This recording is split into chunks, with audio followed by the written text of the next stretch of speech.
Okay, Keith Downey, we're going to come to you first. Cheers, Lee. Hi, Steve. You okay? Hi, Keith.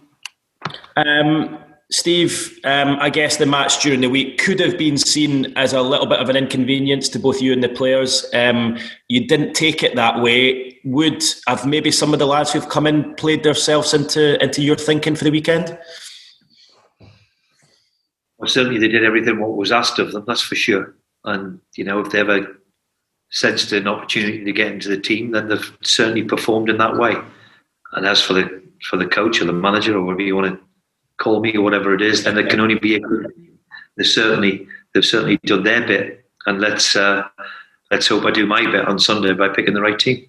Yeah, I mean, I guess a few of the heads might have been down after the weekend, but it's amazing how you can use a situation like that to kind of bring everything back round to a positive again, which you've done. Yeah, it was the attitude to put it right from the squad, which was pretty evident from the first whistle.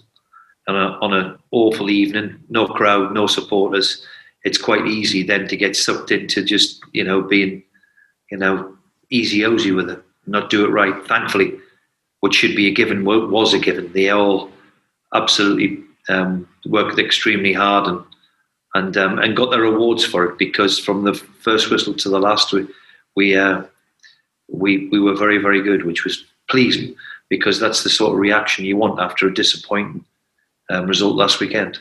Now, I know you spoke about Jacob Murphy after the match and said that you planned to keep him. It was interesting before the game, because you said just that some players could play themselves into the weekend's team. It sounds as though he's almost played himself into your squad for the season by the way he's conducted himself. I think not just his performance the other night. I have to say, since we've come back in pre-season, if that's what you call it, pre-season, since he's come back from Sheffield Wednesday, he's not missed a day's training. He's been very, very decent in the warm-up games too. So all along, I've been very, very pleased with the progress. Certainly wasn't here before he went to Sheffield Wednesday, but certainly the loan situation has helped him, in my opinion, and he's done very well. So I'm pleased for him. He's grasped the opportunity, which is good for him. And I guess for Joe Linton, yes, it was only League Two opposition, but I guess he needed those 2 goals for his confidence. Well, there's nothing quite like a goal scorer or a striker or a forward player, whatever you want to call it, getting on the score sheet doesn't do you any harm. I remember the same sort of thing worked for Almiron, last year. So let's hope so with Joe. I mean, it's we all know there's a talent there. When you see the second goal where he scored, you have to have some ability to score a goal like that. So we hope that it gives him that little bit of confidence. We all know there's a good player in there. He's just got to keep working hard at it and do the basics well. And I'm hoping now, after being here 12 months, Joe starts seeing the benefit of being used to playing in England and what the Premier League requires. Are you able, Steve, to bring us up to speed with the situation with DeAndre Edlund? Is he close to leaving?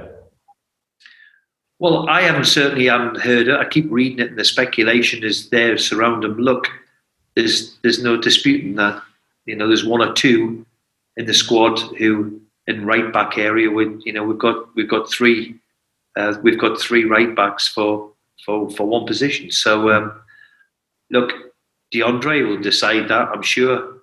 I'm sure there's like a number of players that they want to play, and if they don't play regular, then they're going to ask the question. We'll see. We'll see what develops over the next. Week or so. How are you looking injury-wise for the weekend? Obviously, you left out Lewis and St Maximin on Wednesday. Sorry. They're the biggest doubts. Lewis has got an awful eye injury, which has got a bad cut on it, and we understand now the way that this things are with blood. So we're just going to see how he is.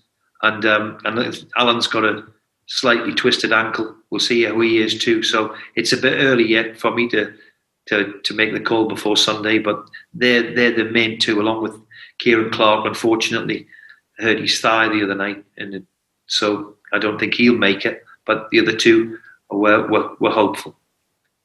Just leading on from that, Steve, there was obviously a story a couple of days ago that your physio and your masseur had both been stood down amidst reportedly an internal investigation. Are you able to shed some light onto the situation there? No, I can't really talk without going to situations like that, but it's not for me to comment at this particular time. And also it was said that there was a few of the academy players had tested positive for COVID. Well, with confidentiality on health issues like that, Keith, you can understand that it's not on my remit to start talking about individuals in the academy. So I'm not going to comment on that either. Okay, and your first team squad okay though? Has everyone had a clean bill of health this week? Yeah, we've just been tested again. And we were tested, last week on Monday. So we hope that everybody's given a clean, healthy bill again. But obviously, with the cases rising so alarmingly in the country, then even though we're very, very secure in our own bubble, and when we're here in the training ground, I think we all sense a security that everybody around us is okay. And as soon as we walk out the door, though, this virus is out there. So. Footballers, managers, we've seen like in Moisey, and we hope that they're all okay. They're not going to be immune to it just because they're footballers, unfortunately. So I think we have to get ready for that challenge as well, because I think it's pretty inevitable that's going to happen.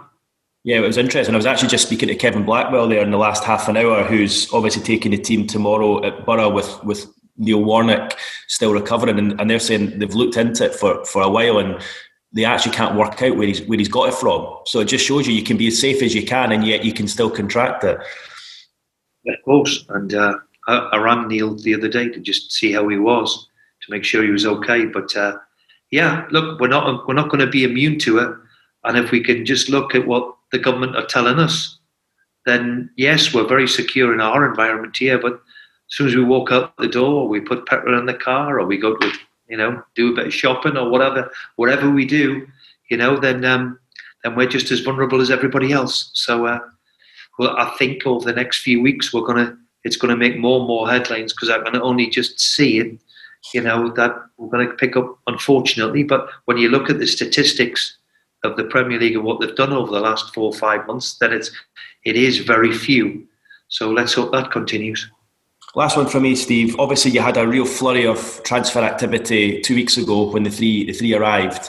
It's gone a little bit quiet since then. Are you still active in the market? Well, I said 2 weeks ago, we're never going to say never. And we'll see. And we'll see if, as said all along, that the big clubs have not really finished yet, or have they finished yet. So we'll see what lies later on. And if there's something there which can improve us, then we're always going to be trying to be active. That's one thing. But also, I'm also aware that we need one or two to be leaving the building, to make sure that we can have room for other people, because all of us in 2-3 weeks' time have got to pick a squad of 22 outfield players. Cheers, Steve. Thank you. Thank you. Andy Sixsmith. Afternoon, Steve. Just one on Morecambe from me. I know people talk about them being League Two opposition, but the manner of the win, the dominance of the win, have you noted the impact that it's had on the players since Wednesday night or not? Well, I think they certainly enjoyed it. They enjoyed it. And certainly the way they played, the way they went about the game was what we want to see. Now, of course, we can be all cynical that it was against League Two opposition, yes. But how often have we seen it, that a team goes and we have to guard against it next week as well when we go to Newport? That you go and you don't treat it rightly. So I was pleased with the manner and the way all of them rolled up their sleeves and thought, I'm going to do my utmost to make sure that I get in the team for Sunday. So fair play to them all. They put in a cracking performance, and I hope now that I picked the right team. A lot have asked the question, so which is only a good thing. I know you've talked about Joe Linton already. Was a little part of you slightly disappointed he didn't get his hat-trick with that opportunity that he had? Yeah, I mean, but look, we talk about the opportunity he had. What about the What about the second goal he scored? Why don't we take about the positives, never the negative again? That look with Joe, I think you let it try and go into the net. He thought it was going into the net, and he wanted Jacob to score. That's typical. You want to know about Joe. You know, his team and his teammates are more. Now, the settings out there will be called, well, he should be more selfish, and I can understand that. But he wanted Jacob to have his moment of glory. So he scored two good goals. The second one was a great goal, so that can only help him. We saw throughout last season, it's become almost the hallmark of this team in the last few seasons of being able to have this mental resilience, being able to bounce back from disappointing results like the one against Brighton. Have you needed to remind them of that this week, or with the core structure of this squad, is it something they remind themselves? That's one thing. Look, I'm delighted with the response, but we've got to find that consistency where unfortunately we don't throw in a Brighton. Now, a Brighton was very, very difficult. You're 2-0 down after 6 minutes, then you chase the game. You're trying your utmost, and unfortunately, it turns into one of them awful afternoons when you're chasing the game, and after so early. So we have to eradicate that and find that consistency, which we're all looking for, which is what we're striving for. I know we talk about players who are playing themselves back into the starting lineup almost and giving you a bit of a selection headache. Is one of them certainly Miguel Almiron? Is a very, very impressive start to the season so far. Has he played himself back in? Yeah, I mean, look. Sometimes there's picking the team, then you have to make decisions which really, really, really upset you, if that's the right word. Yeah, I think everybody knows what I think of Almiron. He trains every day. He's a manager's delight. He's a very, very good player, the kid, and can be extremely unlucky that he didn't start the season. So, but I picked a team which I thought was capable of getting a result against West Ham, and in hindsight, maybe I should have brought him back for Brighton, but that was a decision I made. And as I said, in hindsight, is a wonderful thing. But of all the players here, Almiron is, as I said, a manager's delight. So sometimes you have to make them big calls. And how about Ryan Fraser as well? How close is he to 100% fitness? And I still think he's...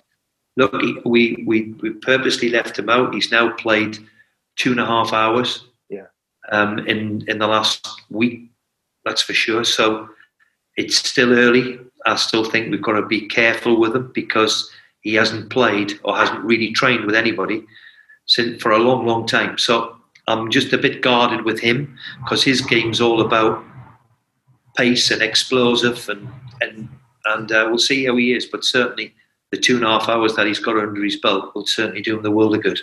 Just a couple of final ones from me. Looking ahead to Tottenham, they were always going to be a tough task anyway. You throw Gareth Bale into the mix and all of a sudden it's even more tough, isn't it? Well, they've got a world-class centre-forward in Kane, and the kid alongside him, Son's not too bad either.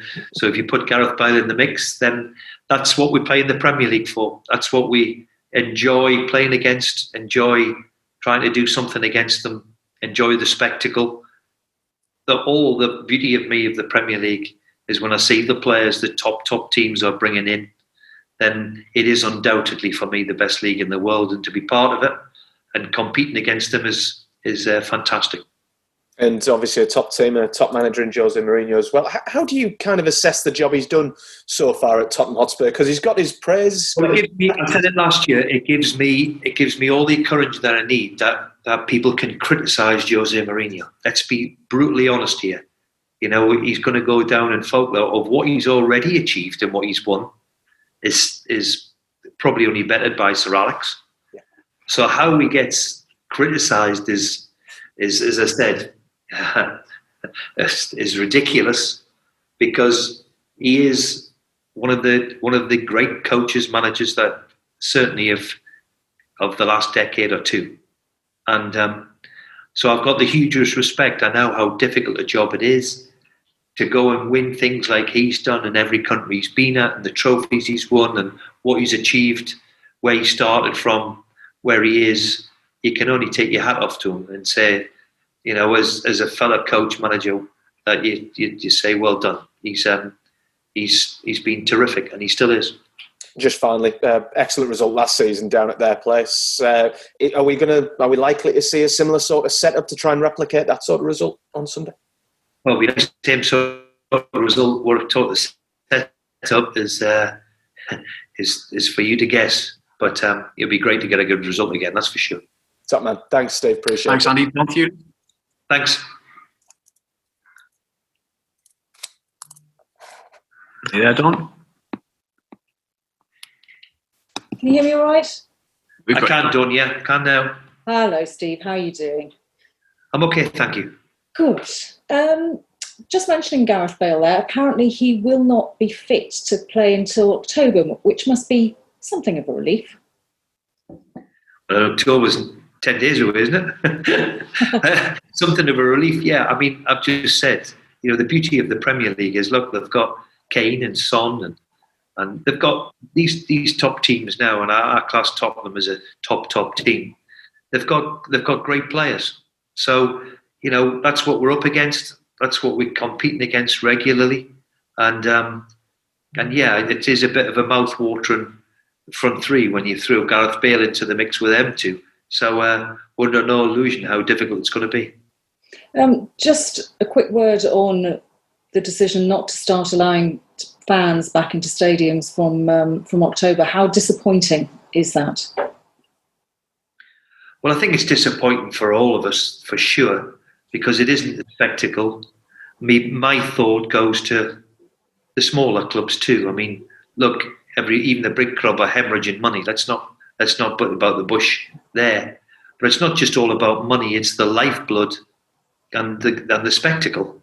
It's not the same. If we ever needed value in how supporters are so valuable, then the last 3-4 months or so proves that point.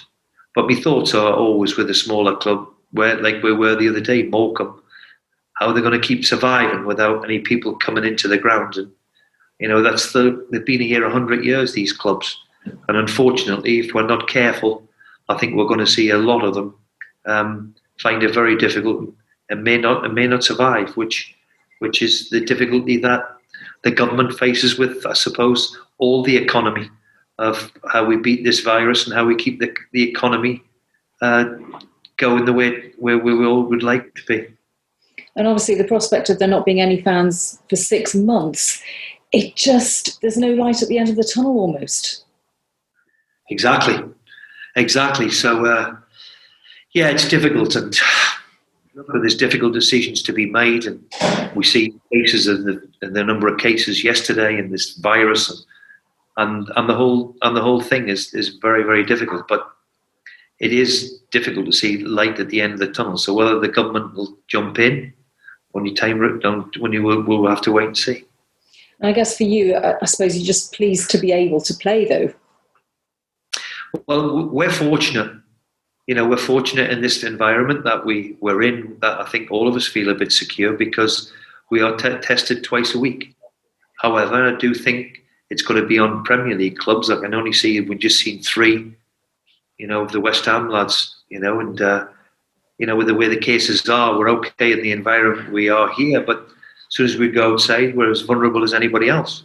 So it is big, awful decisions to be made, and tough decisions at that, and especially with football. But I think we all feel as if we are privileged, and if we can give something people to watch, then at least they can sit down and watch the Premier League, which is something. That's all for me, Steve. Thanks a lot. Good luck. Thanks, Don. Chris Conway. Hi, Steve. Chris? Just following up on Dawn's question there at the fans in the stadium. Obviously, you will be without, the visual thing, but you'll also miss the emotional energy that the fans bring to matches as well over the next few months. Yeah, without question, it just takes away the advantage of being at home, especially ours. A full St James's Park is never easy for any team to come when they get right behind the team. We haven't got that, but then again, neither's everybody else. And I think that's why you're seeing so many away results that we're getting at the moment. It's there's no advantage of playing at home. It's so sad for the supporters as well, especially up here in the northeast, because as you well know, they have such a close connection with the football club. Well, I've heard it many times that it's the lifeblood of the area is the football club. You know, they all go to work to come and get ready for a match day. Go and have a couple of beers in the town. Go and have a bite to eat. You know, go to the match. It's people's. It's what they strive for all week, especially here in Newcastle. So we do miss it. There's no getting away from it. It's not the same, that's for sure. But I suppose we are. If it's better than nothing, and if we can keep providing that, then good. Last one from me. I don't know whether you are an Amazon Prime customer or not, but I just wondered whether you'd watched the documentary with Spurs and Jose. I've watched it. I've watched a couple.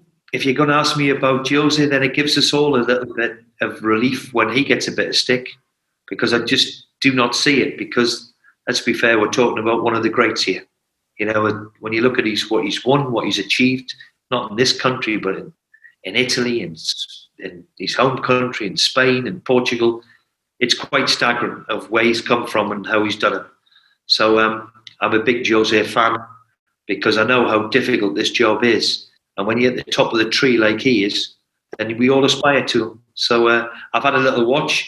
Can find it amusing and fascinating like everybody else. Would you ever let the cameras come into the training ground, St James's? Would you ever be up for doing a documentary like that yourself? Unless the club are going to get millions and millions of pounds, like I'm sure Tottenham got off of Netflix, then it might not be my decision, might it? Great. Thanks, Steve. Thanks, everybody. Broadcasters, if you can leave the call, written titles will be with you in just a moment. Thank you.